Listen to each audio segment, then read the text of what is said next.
কাজ করেন তাদের কাছে এই দুটো শব্দ খুব পরিচিত।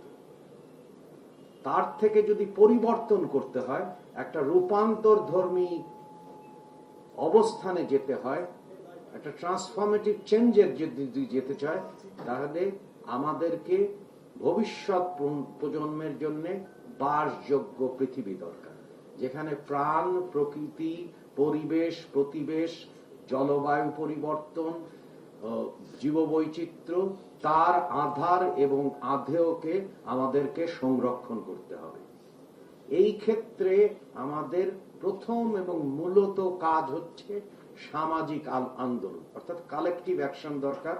আমাদের দরকার হচ্ছে পাবলিক অ্যাকশন,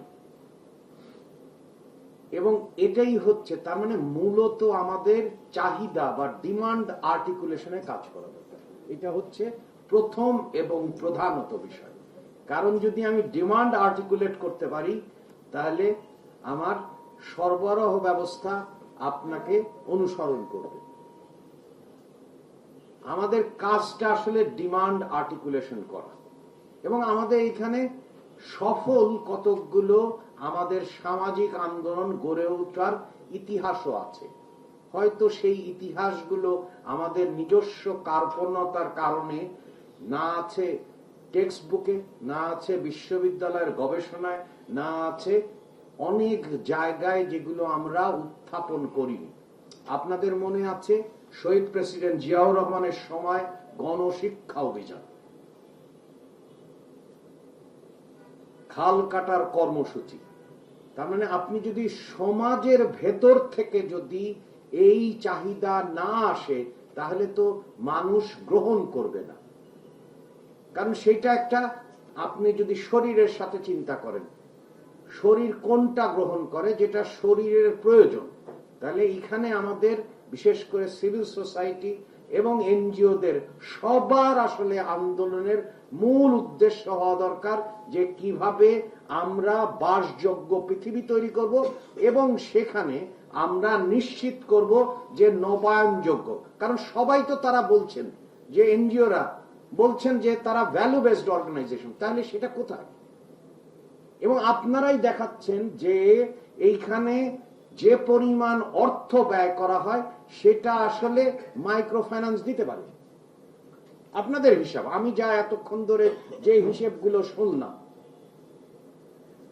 তাহলে আমাদেরকে প্রথম কাজ এবং প্রধান কাজ হচ্ছে যে আমাদের সামাজিক সচেতনতা, এবং সেটা একটা কালেকটিভ অ্যাকশন, সামাজিক আন্দোলন গড়ে তোলা উচিত, এবং জ্বালানি বিদ্যুৎকে অধিকার হিসাবে স্থাপন করা। তাহলে অধিকারের যদি আদায়, কারণ আমার মুক্তিযুদ্ধ অধিকারের, আমার 90 অধিকারের, আমার 24 অধিকার আদায়ের, তো অধিকার আদায়ের জন্যই তো সম্মিলিত প্রয়াস দরকার, সম্মিলিত চেষ্টা দরকার। এবং সেইখানে অর্থেরও তো আমি কোনো অভাব দেখি না। কারণ আমরা যে পরিমাণ মাইক্রো ফাইন্যান্স ব্যয় করি, এবং এর ফলে আপনাদের গবেষণায় বলছে যে যে পরিমাণ পরিবার প্রতি সঞ্চয় হবে, সেই সঞ্চিত অর্থ দিয়ে তার আরেক ব্যাপারে ভোগ ব্যয় বেড়ে যাবে, কনজাম্পশন বেড়ে যাবে। তার মানে হচ্ছে যে দারিদ্র সীমায় আমরা যে সাম্প্রতিক কালে আমরা উত্তরাধিকার সূত্রে প্রাপ্ত হয়েছি, ফটোকার্ডে লিখবেন উত্তরাধিকার সূত্রে, দারিদ্র কিন্তু আমাদের সময় বাড়েনি। তাহলে হচ্ছে যে আমরা যে উত্তরাধিকার সূত্রে প্রাপ্ত হয়েছি, তাহলে এইখানেই ব্রেকটা করতে হবে, এইখানেই প্যারাডাইম শিফটটা করতে হবে। কারণ নবায়নযোগ্য বিদ্যুতের ব্যবহার খাতা কলমে কিন্তু অনেক দিন ধরে। এবং আমি একটা ছোট্ট উদাহরণ দিই, আপনি চিন্তা করেন গ্যাসের সংকট হচ্ছে, গৃহের সমস্যা হচ্ছে, আমরা চেষ্টা করছি হিউস্টনে যাচ্ছি, ওই জায়গা থেকে এলপিজি আনা, অলিগার্কি ভাঙা, এগুলো সব ঠিক, কিন্তু এর চেয়ে সহজতর সমাধান ছিল যদি আমরা বাড়িতে আপনার রান্নার জন্য সোলার সিস্টেম দিয়ে চুলাটা দিতে পারতাম। তাহলে আপনি চিন্তা করেন কি পরিমাণ অর্থের সাশ্রয়ী হচ্ছে নিম্ন মধ্যবিত্ত এবং মধ্যবিত্তের। মানে আমি এরকম আরো অনেক উদাহরণ দিতে পারি। তাহলে তার মানে হচ্ছে যে প্রথম কথা যদি ডিমান্ড আর্টিকুলেশনের হয় যে মানে আমাদেরকে এটা করার এবং সেটাকে নেয়ার, যে এটা একটা সামাজিক আন্দোলন এবং এই আন্দোলনের সবাই যাতে অংশগ্রহণ করতে হবে, যিনি মাইক্রো ফাইন্যান্সে আছেন তাকে এটার মধ্যে যেতে হবে। আর আমরা তো সরকার কি ব্যবস্থা নিচ্ছি সেটা আমি পরে বলবো। তার মানে প্রথম কাজ হচ্ছে যে আমাদের এটা অধিকার, আমাদের এটা চাহিদা আছে এবং এই চাহিদাকে আর্টিকুলেট করে এটাকে উপস্থাপন করতে হবে। তারপরে এরপরে আমি দ্বিতীয় বিষয় আসছি, সেটা হচ্ছে যে চাহিদা যদি আমরা স্থাপন করতে পারি তাহলে যোগান বা সাপ্লাই তো হবেই, কারণ market will follow where there is a demand, তাই না? আপনি দেখেন সেখানে আমাদের রাষ্ট্রের কি কর্তব্য আছে সেটা আমরা করতে পারি।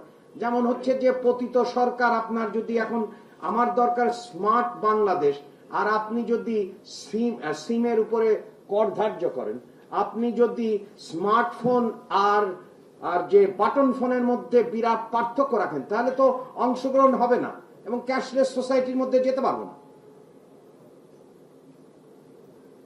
আমাদের সরকারের তরফ থেকে যেমন হচ্ছে যে আপনারা প্রথম দেখলেন যে এখানে যদি ডিমান্ড আর্টিকুলেট হয় তাহলে তো সাপ্লাই দেওয়ার জন্য মাইক্রো ফাইন্যান্স ইনস্টিটিউশন, পিকেএসএফ বিরাট রকমের ভূমিকা রাখবে। তাহলে সাপ্লাইয়ের ক্ষেত্রে আপনারা যদি খেয়াল করেন তাহলে কিন্তু আপনার হোম সিস্টেমের ক্ষেত্রে বিরাট রকমের পরিবর্তন হওয়া সম্ভব, বিশাল পরিবর্তন হওয়া সম্ভব যদি এটা আমরা সামাজিক আন্দোলন করি। কারণ আপনারা জানেন যে একইভাবে মরহুম বেগম খালেদা জিয়ার সময় যদি দেখেন সম্প্রসারিত টিকা কর্মসূচি, এটা একটা গণজাগরণে পরিণত হয়েছে এবং সকল এনজিও এখানে অংশগ্রহণ করেছে। আমাদের কাজটা হচ্ছে যে জাগরিত মানুষ, আমাদের মানুষ কিন্তু জাগরিত, তাকে আপনাকে যেটা করতে হবে সেটা হচ্ছে অ্যানিমেট করতে হবে, ফ্যাসিলিটেট করারও দরকার নেই, অ্যানিমেট করেন। কারণ বাংলাদেশের মানুষের মধ্যে আর খুব কম দেশ আছে যেখানে জাগরিত মানুষ। আপনি যদি অ্যানিমেট করেন তাহলে দেখেন সেখানে চাহিদাটা বেড়ে যাবে এবং তখন যদি আপনার এরপরে যোগ্য বিষয় হচ্ছে যে তার মূল্যের মধ্যে, তার ক্রয় সীমার মধ্যে সরবরাহ এবং তার জন্য উপযোগী করে সরবরাহ। অর্থাৎ একটা বাড়িতে এখন এলপি, আপনার তো আর পাইপড ওয়াটার দরকার বা পাইপড গ্যাস দরকার, তা আমাদের তো পতিত সরকার কোনো গ্যাস উত্তোলনও করেনি, অনুসন্ধানও করেনি। এখন কি আমরা হা করব? আমরা যদি নিশ্চিত করতে পারি যে চুলার ক্ষেত্রে, তাহলে এলপিজিও লাগবে না, এলপিজিও তো কমে যাবে। যদি আমরা নিশ্চয়তা করতে পারি যে সোলার সিস্টেমের মাধ্যমে এটা হবে, তারপরে আপনাকে কাজ করতে হবে স্টোরেজ নিয়েও আপনারা দেখলেন। আমাদেরকে এটা মনে রাখতে হবে যে পলিসি প্রবলেম ইজ সিম্পল, সেটা হচ্ছে we have too much heat and hot. সেইটাকে আপনি কিভাবে ট্রান্সফর্ম করবেন এনার্জিতে, তাই না? নদীর ক্ষেত্রে আমাদের সমস্যা কি? We have too much water, too little water. এক সময় টু মাচ ওয়াটার থাকে, এক সময় টু লিটল ওয়াটার থাকে। আমাদের যদি এটা গরম আসছে, উষ্ণায়ন হচ্ছে, তাহলে এটাকে আপনি সংকটকে সমাধানে আনবেন কিভাবে? তার মানে সাপ্লাইয়ের, মানে আমার দ্বিতীয় বক্তব্য হচ্ছে আপনি যেটাকে সাধারণে মনে করা হচ্ছে যে এইটা একটা নতুন রকম পরিস্থিতি এবং প্রাকৃতিক, সেই পরিস্থিতিকে আপনি সেই অবস্থানকে সংকট থেকে সমাধানে, এবং এটার তো ইনোভেশন গুলো করতে হবে এবং এটা লোকালি ম্যানুফ্যাকচারিং করতে হবে। সেই জন্য আমরা বারবার আমাদের সরকার তাগিদ দিচ্ছে। প্রথম কথা হচ্ছে সোলারের ক্ষেত্রে আমরা উৎসাহ দিচ্ছি যে এইখানে ম্যানুফ্যাকচারিং করতে হবে, অর্থাৎ পিভি এইখানে ম্যানুফ্যাকচারিং করতে হবে, ব্যাটারির ব্যাপার এইখানে ম্যানুফ্যাকচারিং করতে হবে, ইনভার্টারের ব্যাপারে এইখানে ম্যানুফ্যাকচারিং করতে হবে। তার মানে আমাদের আমাদের যোগান ব্যবস্থার দ্বিতীয় পরিবর্তন, একটা হচ্ছে সামাজিক আন্দোলন এবং দ্বিতীয় বিষয় হচ্ছে যে এইখানে উৎপাদন করতে হবে। এবং তাহলে আপনারা যে উদাহরণ দিলেন, পাকিস্তানের থেকেও কিন্তু আমাদের অগ্রযাত্রাটা বেশি হবে, কারণ আমরা দক্ষিণ এশিয়ার দ্বিতীয়, second largest economy in south Asia. We are the 34th economy in the world. We are the 8th largest country in terms of population in the world. এবং ভবিষ্যতের যে কনজিউমার চিন্তা করেন, তাহলে will be the 9th largest consumer nation in the world. তো সেই ক্ষেত্রে তো আপনার ইন্ডাস্ট্রিয়াল স্কেলেরও আপনার যোগাযোগ আছে, কারণ যখনই আমরা সামাজিক আন্দোলনটা নিশ্চিত করতে পারবো যে আমরা নবায়নযোগ্য জ্বালানি ব্যবহার করতে চাই, সেখানে যেমন সামাজিক আন্দোলন, যেটা অতীতে গণ সাক্ষরতার মাধ্যমে হয়েছে, অতীতে যেমন খাল খনন কর্মসূচি, পুনর্খনন কর্মসূচির মাধ্যমে হয়েছে, যেটা আমরা আবার শুরু করেছি, বৃক্ষরোপণের ক্ষেত্রে আমরা শুরু করেছি। এই যে জনগণের অংশগ্রহণে স্বেচ্ছাব্রতী এই কাজ, অর্থাৎ সবাইকে নিয়ে কাজ, সবার মাধ্যমে কাজ, কারণ আমাদের যে দার্শনিক ভিত্তি সেটা হচ্ছে সবার আগে বাংলাদেশ, অর্থাৎ সবার জন্য বাংলাদেশ, সবাইকে নিয়ে বাংলাদেশ এবং সবার বাংলাদেশ। এই দার্শনিক ভিত্তির সাথে এই সোলার একেবারে ওতপ্রোতভাবে জড়িত, কারণ এটা আমার প্রত্যেকটা গৃহস্থালীকে তার ব্যয় যেমন সাশ্রয় করবে, তার সাথে সাথে তার কনজামশন আরো অন্য ক্ষেত্রে বাড়িয়ে দেবে এবং তার সঞ্চয় নতুন তৈরি হবে, এবং সঞ্চয় যদি তৈরি হয় অবশ্যম্ভাবেই সে নতুন নতুন জায়গায় বিনিয়োগ করতে পারবে। তার মানে এইটার একটা আমাদের পতিত সরকারের যে আপনার ভিশিয়াস সাইকেল অথবা পয়জনাস সাইকেল, আমি এখানে আলোচনা করতে চাই না বিদ্যুৎ এবং জ্বালানি ক্ষেত্রে যে বিষধর ব্যবস্থা আমরা অতীতের সরকারের থেকে পেয়েছি। I don't want to discuss about the poisonous system that we inherited. আমার তো এখান থেকে বেরিয়ে আসতে হবে। সেই জন্য আপনার এখন আমি তৃতীয় বিষয় আলোচনা করতে চাই, যে সরকার মনে করে এনার্জি মিক্স দরকার, যেটা আমরা সবাই মনে করি। তাহলে আমরা কোন জায়গায় এই নবায়নযোগ্য জ্বালানি যদি ব্যবহার বেশি মাত্রায় হয়, তাহলে যেমন আমাদের আমদানি খাতে সাশ্রয় হবে, আমাদের স্বাবলম্বীও হব, আমাদের নির্ভরতার সংস্কৃতির থেকে আমরা মুক্ত হব। চিন্তা করেন যে আমরা এখন অনিশ্চয়তার পৃথিবীতে বাস করছি। কোভিড হবে আমরা জানতাম না, মধ্যপ্রাচ্যের সংকট হবে আমরা জানতাম না। তাহলে অনিশ্চয়তাই এখন নতুন নিউ নরমাল হয়েছে। তো সেইখান থেকে মুক্ত হতে হলে আমাদেরকে নির্ভরতার সংস্কৃতি থেকে বেরিয়ে আমাদেরকে স্বাবলম্বী সংস্কৃতির দিকে যেতে হবে, এবং সেই ক্ষেত্রে আমাদের এই আন্দোলনগুলো করা দরকার। এবং আমরা যেটা ফিসক্যালের ক্ষেত্রে, সরকারের ক্ষেত্রে আপনার তিনটা বিষয় আলোকপাত করা হয় সবসময়। আমরা জানি যে এখানে যদি কেউ সোলার পিভি করে, তাহলে তার ক্ষেত্রে কিন্তু আপনি শুল্ক কাঠামো দেখেন বিনিয়োগ করার জন্য, অর্থাৎ নীতির ধারাবাহিকতা, যেমন কর কাঠামো 5 বছরের জন্য দেওয়া হয়েছে। তারপরে আমরা চাচ্ছি যে ইলেকট্রিক্যাল ভেহিকেলও এইখানে ম্যানুফ্যাকচারিং। আপনারা লক্ষ্য করেছেন মাননীয় প্রধানমন্ত্রী নিজে এই সমস্ত গাড়ি চালিয়ে উৎসাহ করেছেন, এবং তার প্রতিফলন আমরা বাজেটে, আমরা কর কাঠামোয়, রাজস্ব ব্যবস্থায় লক্ষ্য করেছি।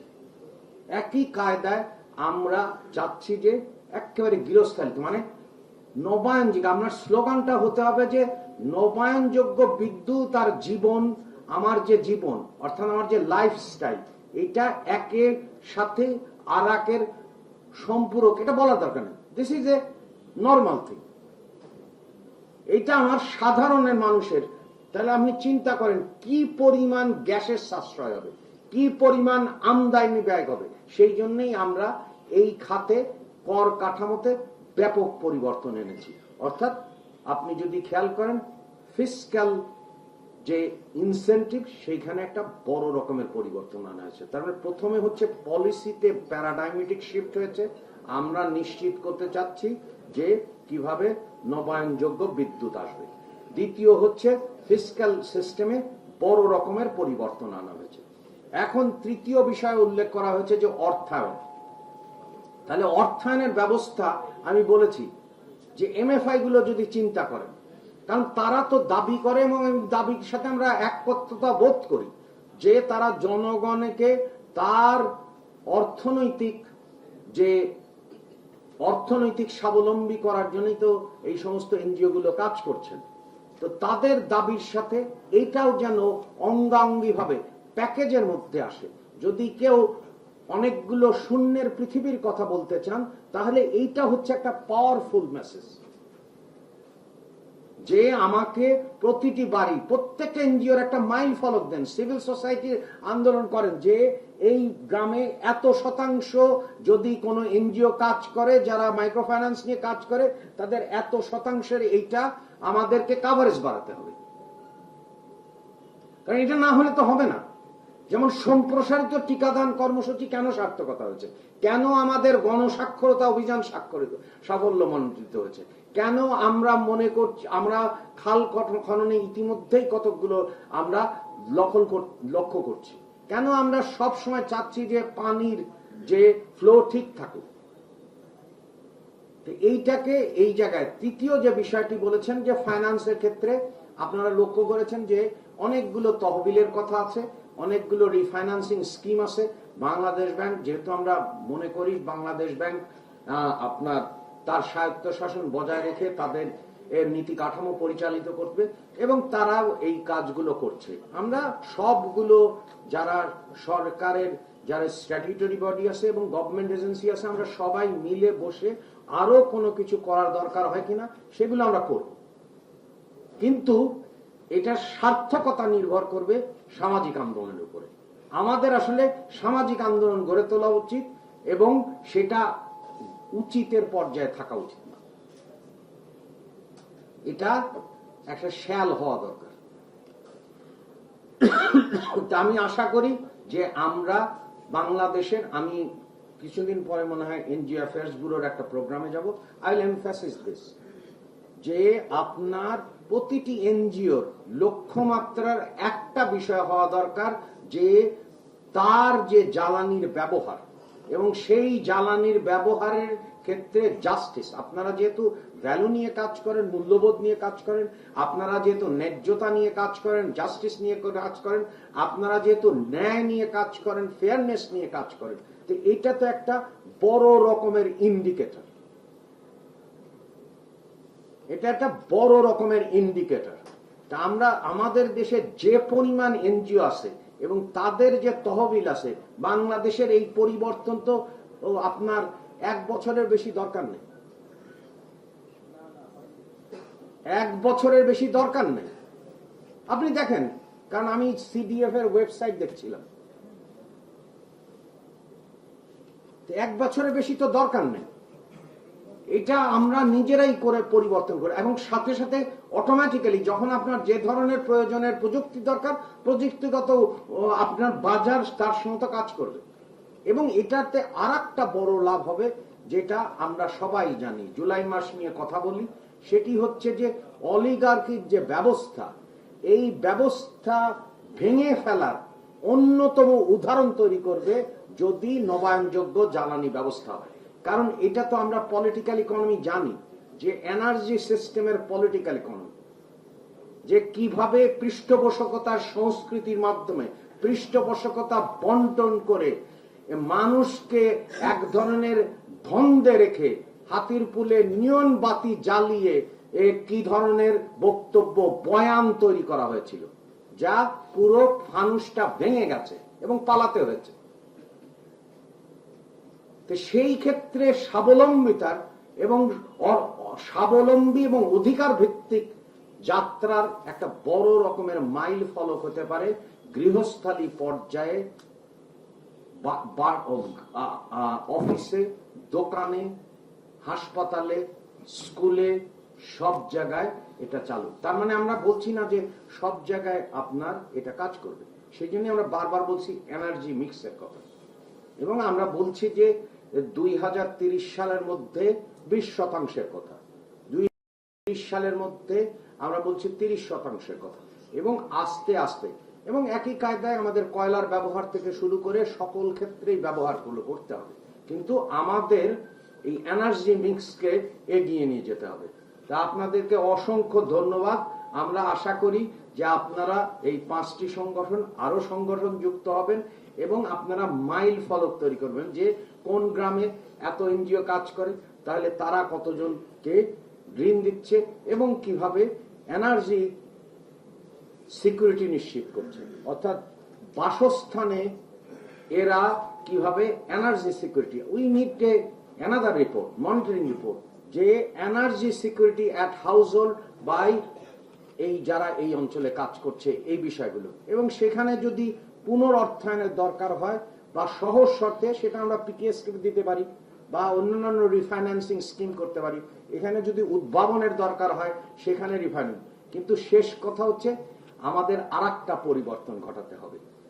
আমাদের এই ফিসক্যাল ইনসেন্টিভের এই যে এই অসুখ থেকে আস্তে আস্তে পলিসি সাপোর্টের দিকে যেতে হবে।